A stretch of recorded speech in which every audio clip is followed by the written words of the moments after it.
Today I am going to build a deck in the back of my house. As you can see, there's not a lot of ground clearance, so realistically the joists are only going to be 2x6. I'm going to build it across the length of the Florida room, which is about 20 feet, and then I'm going to bring it out about 12 feet. That way I can utilize my space much better. Now, before we actually get started constructing the deck, I've selected two of the 2x6 by 12 foot long pieces that I'm going to use for the sides.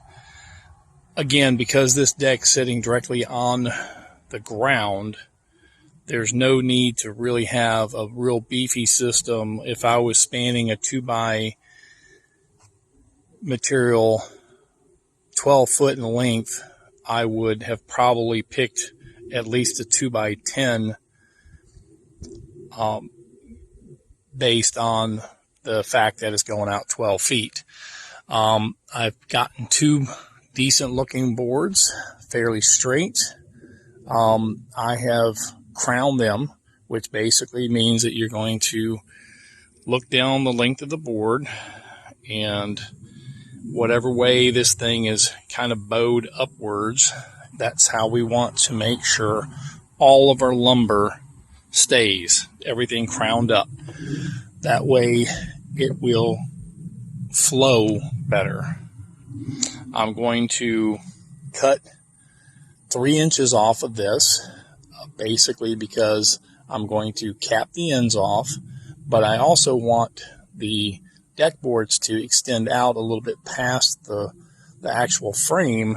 And so if I go with a 1 inch overhang, I can simply just put all the boards on, run them wild, and then trim them up at the end to make them look nice and uniformed. So in this particular case, what I'm actually trying to get to is I want the top of my deck boards to be about 1/4 of an inch below the actual door frames. What this will do is keep any water from trying to get under the door frames and run into the back of my porch area. Did a little bit of prep, had to scrape away some rocks, getting it ready to put the 2x6 on. I'll Tapcon that 2x6 just to the edge because it's there and it's convenient. No problem. As I'm getting the other band boards prepped, I'm just using a little spacer to kind of keep everything level. I like to run mine out not 100% perfectly level. The reason is because water runoff. Don't want water to pond. Now it's very, very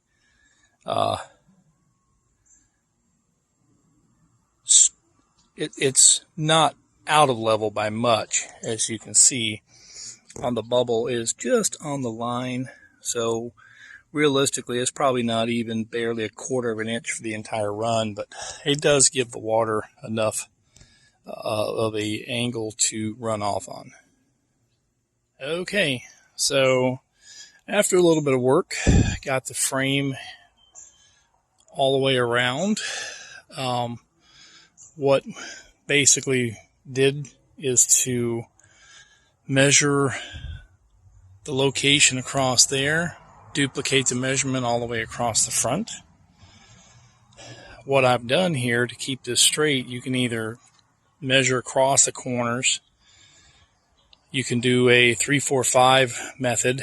In this case, because I had a lot of the back porch was already existing and it's a nice straight line, I went ahead and run a block on my corner here, and I am just keeping it 1.5 inches all the way down. That will make sure that we are square. Now, it doesn't do anything for the bow in the board, but keep the string line on, and when you go and run your joist, you can adjust those and make them where it is a nice straight line. Your deck boards are going to keep it in place. So, as you can see, I laid out the joist when I was on the sawhorses. So I was able to pre-drill and get all of my screws started. So that way when you're doing this project by yourself, you don't have to struggle trying to hold the board, hold the screw, get everything started, slip off, jam your hand, curse like a dog. So, and what I'm going to do next is I'm going to make sure that this string line stays within that 1.5 inches to keep this whole side band board here nice and straight. And I'm going to take the center joist, and before I connect the two, I have them spliced. Before I connect the two, I'm going to pull another measurement and basically get it the exact same as the outside and the inside portion of it, so that way it's all nice and square. Then I'm going to take just a single deck board, put it across the middle here to lay it out and get everything fastened so that they're all nice and 2 foot on center, and I keep this outside band up nice and straight as well. All right, so I put my string on there, got everything measured up, got just a one of the 5/4 by 12 boards running across here. It's holding everything in line. It's got everything squared up. Put a few extra little supports in there. Again, you know, this is really, for the most part, the earth is holding the majority of the frame. This, so far, I'm into about 3.5 hours. I got rained out a little bit, and, you know, obviously stopping and grabbing some water, that kind of thing. It's important to stay hydrated. All right, we're going to start putting the deck boards on, and remember, it's really important to pre-drill your deck boards. A lot of people think that it's not, but it keeps the ends of the wood from splitting, and also I think, in my opinion, it makes it go much quicker when you go to start adding screws. Okay, so got the first board on and secure, and the key is to pick a really nice straight first board, and that way everything else kind of falls in place. Now, as you can see, the gap on my second board is a little bit wide, and what I like to do is draw the boards up as tight as I can, because here in Florida they put the boards, they'll leave them outside and they get weathered, and so the boards actually swell up. So when you fasten them, if you leave a gap and the boards will eventually dry, you will wind up with a much bigger gap than what you really want. So I'm going to draw these things up tight, and what I typically use is just a good old utility screwdriver. You can use a chisel, you can use whatever you want, and I will literally just drive it kind of into the top of the stud and just pull it on over. You can see I've already pilot holed the screw, and that will draw it up and get it nice and tight. All right, so the screwdriver trick worked great. It pulled that gap right out of there. And what I'm going to do is probably go down a little bit further, do the exact same thing. And just remember, as you're working your way towards the end of this, you just periodically pull measurements to make sure that you're pretty close.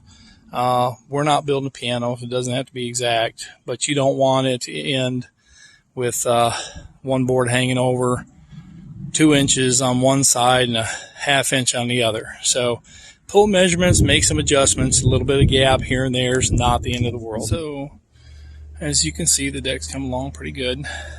Just took a couple of control measurements from the ends, and I am exactly the same measurement, 148 both sides. So we are in good shape.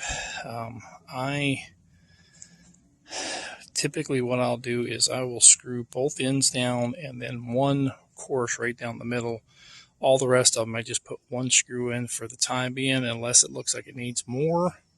and then I can just come back and screw everything when I kind of get into that mode where I do just nothing but screws. So day 2 of the deck build, and as you can see, got a little over halfway done yesterday. Not making excuses, but you know, when I was a younger man, I would have finished it up yesterday, but due to the fact that I got a late start and the heat index was hotter than hell, I think I died twice. I called it in early evening.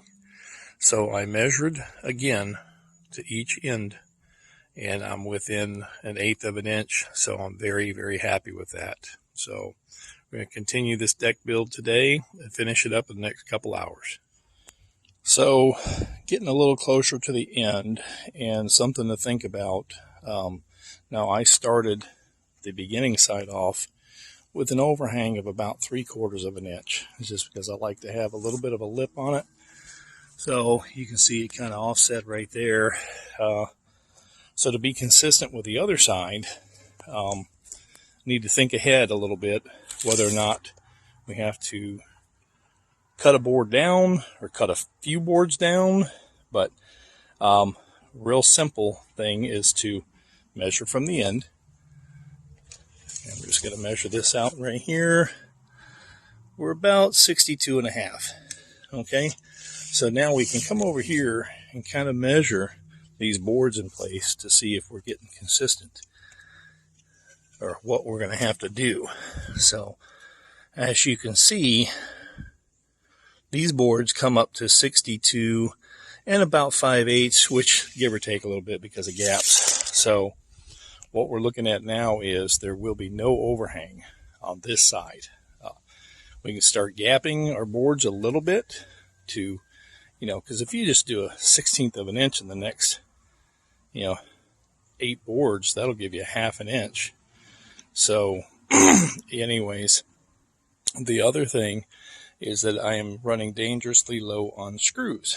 So what I've decided to do is just put in the necessary amount of screws, just kind of hold the boards in place. So I've got ones on the ends, and I'm putting one in the middle. I'm still pre-drilling everything. So later on, when I go to the hardware store, I'll pick up another box of screws and come back and just finish screwing the decking.